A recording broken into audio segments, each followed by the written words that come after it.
ao programa Hora do Estudo Bíblico. Estamos estudando as últimas 7 palavras de Cristo na cruz. Em nosso último programa, estudamos a primeira palavra, que está registrada em Lucas 23, versículo 34. Antes de começarmos o estudo de hoje, vamos orar. Querido Pai, em nome do Senhor Jesus Cristo e do Espírito Santo, chegamos novamente diante do Teu trono da graça. Nós te louvamos pelo livre acesso que temos ao Santo dos Santos, pelo sangue de Jesus. Te agradecemos pelo privilégio de compartilhar as boas novas. Pai, somos gratos pelos Teus filhos que apoiam este ministério. Abençoa cada um deles, Senhor. E se alguém ainda não é salvo, Deus, que este seja o dia da salvação para esta pessoa. Que ela possa experimentar o que significa nascer de novo. Abençoa, Senhor, esta mensagem, que possamos crescer e ser edificados através da Tua palavra. Oramos no precioso nome de Jesus. Amém. Muito bem, vamos abrir as nossas Bíblias em Lucas 23, versículo 34. E dizia Jesus: Pai, perdoa-lhes porque não sabem o que fazem. Em nosso último programa vimos sobre a cegueira intelectual e espiritual daqueles que não são salvos. Por que o Senhor Jesus orou? Pai, perdoa-lhes porque não sabem o que fazem. Bem, eles não sabiam que eles estavam crucificando Deus manifestado em carne. Eles estavam à espera do Messias, mas haviam rejeitado Jesus, não creram que ele era o Messias. Agora, é claro que ele era o Filho de Deus, ele era o Messias, mas eles não creram nele. E o Senhor Jesus orou dizendo: Pai, perdoa-lhes porque não sabem o que fazem. Agora, isso não pode ser dito em relação a você e a mim. Em nossos dias de avançada educação e de amplo conhecimento e também disseminação do Evangelho, há uma ignorância deliberada de muitas pessoas. Claro que esta condição sempre existiu. O homem rejeitou a luz que Deus lhe dava. O apóstolo Pedro escreveu em 2 Pedro 3:5: Eles voluntariamente ignoram isto, que pela palavra de Deus, já desde a antiguidade existiram os céus e a terra, que foi tirada da água e no meio da água subsiste. Sublinha aí as palavras voluntariamente ignoraram isto. Algumas pessoas já ouviram falar a verdade e podem acreditar se eles quiserem acreditar. A incredulidade é uma rejeição deliberada da verdade e para todos eles não há perdão, a menos que eles se voltem da sua incredulidade e recebam pela fé o Senhor Jesus Cristo. Se você está ouvindo agora e nunca foi salvo, então a oração de Cristo na cruz, Pai, perdoa-lhes porque não sabem o que fazem, não pode se aplicar a você. Você já ouviu falar de Cristo, e se você rejeitar a Cristo de forma deliberada, consciente e voluntária, então não há esperança para você. A oração de nosso Senhor Jesus Cristo, nestas primeiras palavras na cruz, não podem ser aplicadas àqueles que ouviram, mas rejeitaram a verdade de Deus. Bem, existe uma outra verdade neste versículo que exige a nossa atenção. A oração intercessória de Cristo continua com estas palavras: Pai, perdoa-lhes. A primeira palavra na cruz mostra Cristo como intercessor do homem, e sua intercessão nos dá acesso à misericórdia de Deus. Pai, perdoa-lhes. Na verdade, ele está intercedendo pelos pecadores. O homem que estava morrendo na cruz não era apenas o cordeiro, mas também o mediador dos pecadores e o sumo sacerdote para todos os crentes. Isto é algo maravilhoso. Aqui vemos e ouvimos o Senhor Jesus orando. 8 orações de Nosso Senhor são registradas na Bíblia, mas esta é uma oração única. Um dia o Senhor Jesus sentou-se em uma montanha rodeada por belas paisagens, e ali ele inspirou os seus discípulos com estas palavras: Mas, se qualquer te bater na face direita, oferece-lhe também a outra. Mateus 5:39. Ele também disse: Eu, porém, vos digo, amai a vossos inimigos, bendizei os que vos maldizem, fazei bem aos que vos odeiam, e orai pelos que vos maltratam e vos perseguem. Mateus 5:44. Estas são palavras instigantes e provocativas. Em outra ocasião, um dos discípulos do Senhor perguntou o seu ponto de vista sobre o perdão. Lemos em Mateus 18, 21 e 22. Então Pedro, aproximando-se dele, disse: Senhor, até quantas vezes pecará meu irmão contra mim e eu lhe perdoarei? Até 7? Jesus lhe disse: Não te digo que até 7, mas até 70 vezes 7. O que o Senhor Jesus está fazendo aqui? Por acaso ele estava dando para Pedro uma lição de matemática? Não, é claro que não. Ele estava dizendo a Pedro para perdoar 70 vezes 7, 490 vezes. E quando tivesse perdoado 490 vezes, o mesmo irmão simplesmente deveria continuar perdoando. A oração do Senhor na cruz foi respondida? Bom, só podemos responder a esta pergunta quando compreendermos o que ele estava orando. Devemos deixar bem claro que esta oração não foi para Deus não se importar com a ignorância, nem foi um pedido de perdão pelos pecados de seus assassinos. Sua oração não tinha a intenção de pedir para Deus perdoá-los, isto é, perdoar aqueles que não queriam o seu perdão. Então, o que ele estava fazendo aqui, o que ele estava pedindo? Quando ele disse, Pai, perdoa-lhes, a implicação não expressa claramente era, condene a mim. Veja, quando Jesus disse, perdoa-lhes, alguém tinha que pagar pelos seus pecados. E a única maneira que eles poderiam ser perdoados, e a única maneira que você e eu podemos ser perdoados, é se alguém levar o fardo, o juízo e a condenação pelos nossos pecados.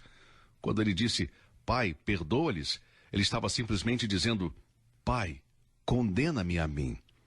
Porque somente assumindo a dívida deles, Cristo poderia implorar perdão para eles. Nesta oração, ele se apresentou como o único Salvador do mundo. Ele estava dizendo ao Pai, coloca sobre mim a culpa pelos pecados destes homens. Sim, a oração de Cristo foi respondida.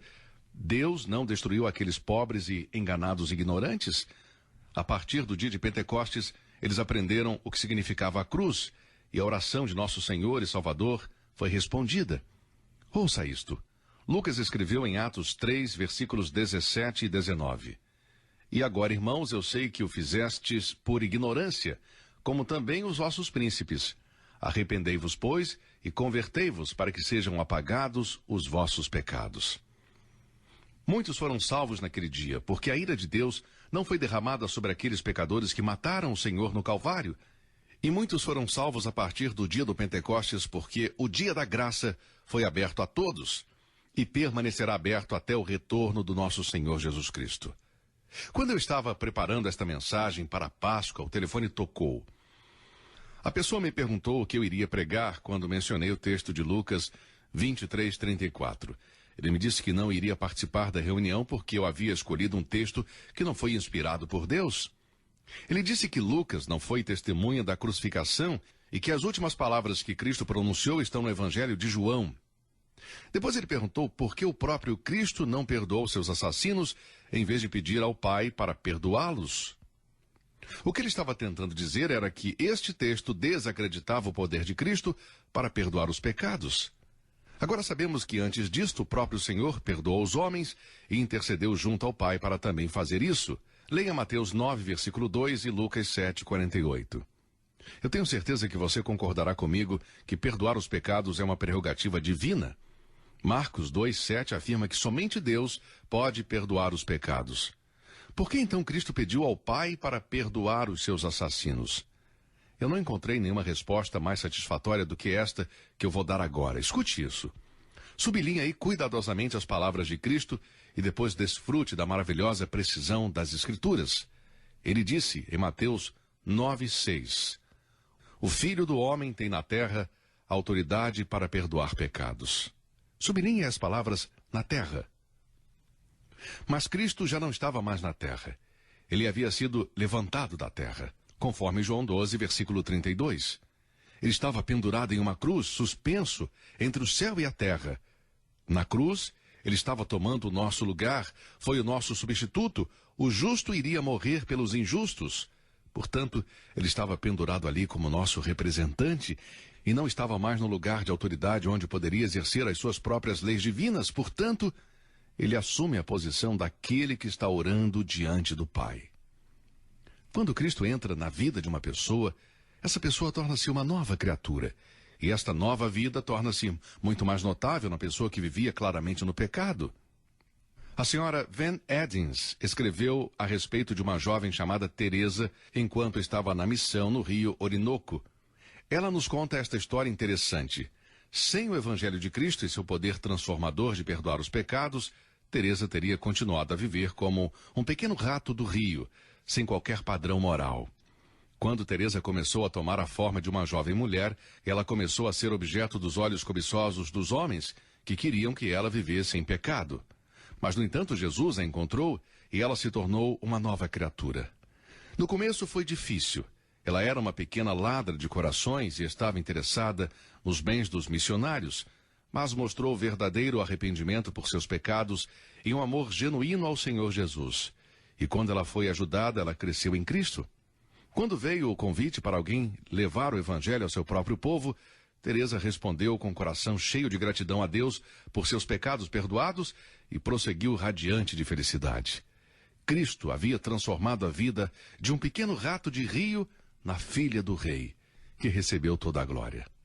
Portanto, meu querido ouvinte, o homem precisa de perdão pelos seus pecados. Sejam eles cometidos por ignorância ou intencionalmente, o perdão deve ser precedido de um sacrifício de sangue, porque sem derramamento de sangue não há remissão dos pecados.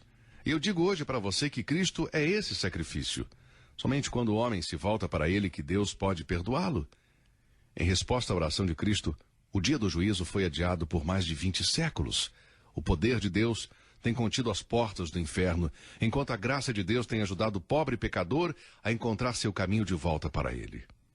No entanto, meu amigo, o adiamento do juízo não significa que você pode escapar dele. Se você está ouvindo esta mensagem agora e rejeita se aproximar de Deus pela fé no Senhor Jesus, você estará perdido para sempre. Você pode receber o perdão de Deus agora, aceitando o substituto de Deus. Muito bem, vamos continuar com a segunda palavra que o Senhor Jesus pronunciou quando ele morreu no Calvário. Nosso versículo é Lucas 23, versículo 43. E disse-lhe Jesus: em verdade te digo que hoje estarás comigo no paraíso. Nas primeiras palavras que Jesus falou, a nossa atenção foi dirigida somente ao Senhor Jesus. Nenhuma outra voz humana proferiu a oração que Cristo pronunciou ao Pai. Porque não sabem o que fazem. Esta foi uma oração pelos seus inimigos, por todos os seus inimigos, não apenas alguns deles. Nesta oração, nosso Senhor cumpriu perfeitamente o ofício de mediador e sumo sacerdote. Ele não somente ofereceu a si mesmo como sacrifício pelos pecados, mas ele também orou pelos pecadores.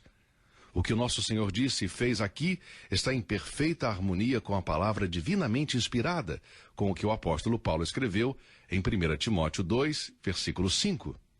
Porque há um só Deus e um só mediador entre Deus e os homens, Jesus Cristo homem. Agora ninguém pode estudar as últimas palavras de Cristo na cruz sem ser impactado pela íntima relação entre a primeira palavra e a segunda. A primeira palavra foi uma oração pelos inimigos de Cristo. Pai, perdoa-lhes, porque não sabem o que fazem. A segunda palavra foi em resposta a essa oração. O perdão pelo qual o Senhor orava se estendeu a um pecador arrependido.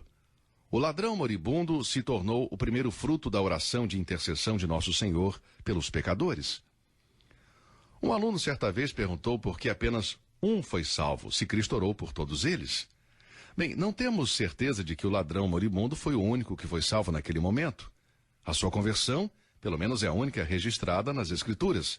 Sabemos que o Senhor é longâmino para conosco, não querendo que alguns se percam, senão que todos venham a arrepender-se. E creio que nós podemos dizer mais, como veremos no estudo deste texto. O único cuja salvação é mencionada aqui foi salvo porque creu no Senhor Jesus Cristo como seu salvador pessoal, aquele que o livrou da culpa e do castigo pelo pecado. Agora surge uma pergunta interessante. Por que o outro ladrão não foi salvo? Bem, então me diga por que, nas mesmas condições, algumas pessoas aceitam a Cristo e outros permanecem indiferentes. Algumas pessoas que ouvem este programa irão receber a palavra de Deus e serão salvos. Outras não farão absolutamente nada. Eu sei isto.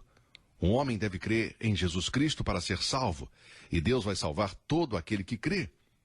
O que Cristo quis dizer quando falou em João 12:32, e eu, quando for levantado da terra, todos atrairei a mim? Certamente ele se referia à sua morte, porque o versículo seguinte diz, e dizia isto, significando de que morte havia de morrer. Este versículo não diz que todos os homens serão salvos, e nem tampouco podemos dizer, com o mínimo grau de dogmatismo, exatamente o que o Senhor de fato quis dizer. Mas eu sei que desde o dia da sua crucificação, na questão do tempo, o mundo inteiro tem sido atraído a ele. Sua morte dividiu a história. Isso inclui o tempo antes de Cristo, representado pelas expressões antes de Cristo e depois de Cristo, no ano de nosso Senhor. Os editores de todos os jornais em todo o mundo, o escritor de uma carta, aqueles que escrevem um cheque, todos são atraídos para Cristo. Mas nem todos vão reconhecê-lo e recebê-lo como Salvador e Senhor, mas são atraídos para ele como o determinante do tempo. Assim como Cristo foi levantado na cruz e depois levantado em sua ressurreição e ascensão, ele será levantado novamente e todos os homens serão atraídos a ele quando ele voltar à terra. Filipenses 2, 10 e 11 diz: para que ao nome de Jesus se dobre todo o joelho dos que estão nos céus e na terra e debaixo da terra, e toda língua confesse que Jesus Cristo é o Senhor, para a glória de Deus Pai. Sim, todos os homens. Todos eles serão atraídos para o bendito Senhor Jesus. Voltando agora ao ladrão na cruz, podemos ver uma vigorosa refutação bíblica de algumas das mais perigosas heresias que têm invadido o cristianismo. Todas as formas de sacramentalismos, como o batismo, a ceia do Senhor, ser membro de uma igreja e as boas obras, como sendo necessárias para a salvação aqui, são absolutamente rejeitadas. Aqui, o dogma do purgatório, a ideia do sono da alma, o ensino do universalismo, é tudo refutado. A história do ladrão arrependido tem sido considerada a mais marcante, sugestiva e a mais instrutiva em toda a narrativa do Evangelho. Por que Deus permitiu seu Filho amado, seu único filho, seu Filho perfeito e santo, ser crucificado entre dois criminosos? Tenha certeza de que Deus tinha uma razão para isso. Nós apenas precisamos ler Isaías, capítulo 53, para encontrar a resposta. A morte do Senhor Jesus Cristo precisou demonstrar toda a vergonha, tristeza e castigo por causa do pecado e da queda de Adão. O profeta disse em Isaías 53, 12, ele foi contado com os transgressores. Aqui temos dois elementos essenciais para a salvação. Se um homem não vê seu próprio pecado e culpa, não sentirá necessidade de salvação. Se Jesus tivesse pecado, então ele não teria poder para salvar os outros. Estes dois fatores devem ser reconhecidos pelo pecador. Sou um pecador. Jesus Cristo é o único sem pecado e que pode me salvar. Certa vez li a história da conversão de um querido amigo meu, o Dr. Percy Crawford. Creio que ele foi um dos maiores evangelistas da juventude que a América conheceu. Quando era criança, Percy frequentou a escola dominical, mas ele não admitia sua condição de perdido. Alguns anos mais tarde, quando jovem, ele ouviu um pregador. Como a palavra de Deus foi fielmente pregada naquele dia, o Espírito Santo produziu convicção no coração deste jovem. Quando o convite foi estendido, ele levantou-se e, naquele dia, entregou a sua vida a Cristo Jesus. Sem dúvida, havia outros, entre os milhares que estavam presentes naquele culto e foram convencidos do pecado, mas que não foram salvos. Talvez alguém vai perguntar, por que não foram salvos? Minha resposta é, não sei. Mas deixe-me perguntar, por que alguns de vocês que ouvem esta mensagem ainda não são salvos? Certamente Cristo pode salvar você e você pode ser salvo hoje. Isso se você decidir por Cristo. A crucificação do Senhor foi uma cena triste. Ele estava entre criminosos. Ele foi criticado por comer com pecadores. Mateus, Marcos e Lucas mencionaram isso. Jesus nunca negou essas acusações. Nunca negou que estava entre os pecadores. E agora, no momento da sua morte, ele estava com eles. E por que isso? Ele próprio disse, não vim chamar os justos, mas pecadores ao arrependimento. Se o ladrão que não se arrependeu tivesse assumido a sua condição de pecador, assim como o seu parceiro que se arrependeu, ele também teria sido salvo.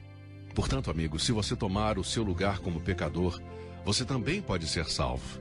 Eu agradeço a Deus porque há 49 anos atrás eu ouvi o Evangelho e aceitei a Cristo Jesus como meu Salvador.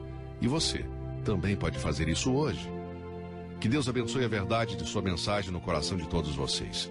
Se Deus quiser, estaremos de volta no nosso próximo encontro, continuando com o estudo das últimas palavras de Cristo na cruz. Que Deus o abençoe e até o nosso próximo programa.